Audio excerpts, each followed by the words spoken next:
Monsieur le député de Borgia.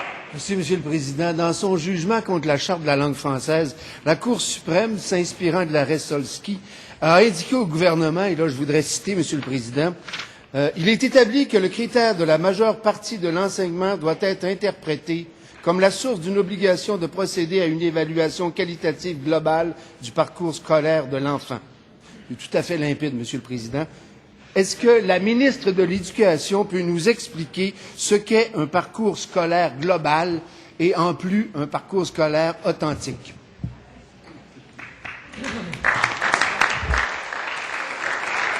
Madame la ministre responsable de l'application de la Charte de la langue française.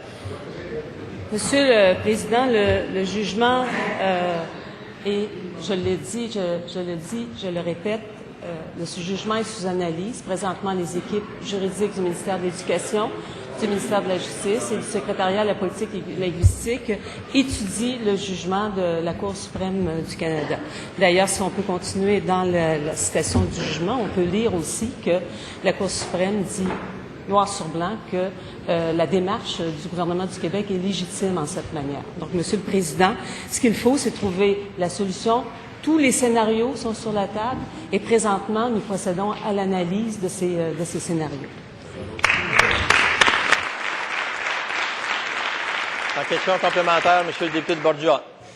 Monsieur le Président, la ministre supposément responsable de l'application de la Charte nous répond que tous les scénarios sont sur la table sans jamais nous donner de réponse. La ministre de la Justice, elle, nous répond qu'elle ne peut pas nous répondre parce que son ministère travaille et la ministre de l'Éducation ne se lève même pas pour répondre à des questions qu'elle devra mettre en application. Est-ce que le premier ministre, lui, peut se lever et nous dire comment il entend assumer ses responsabilités face au jugement de la Cour suprême?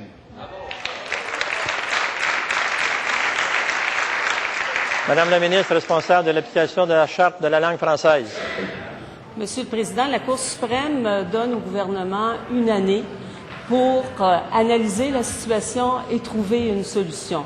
Nous travaillons activement, Monsieur le Président, à trouver une solution et faire en sorte que personne au Québec puisse détourner ou trouver une façon détournée pour acquérir des droits constitutionnels. Alors, Monsieur le Président, nous travaillons sur ce dossier avec les équipes du ministère de l'Éducation, du ministère de la Justice, du secrétariat à la politique linguistique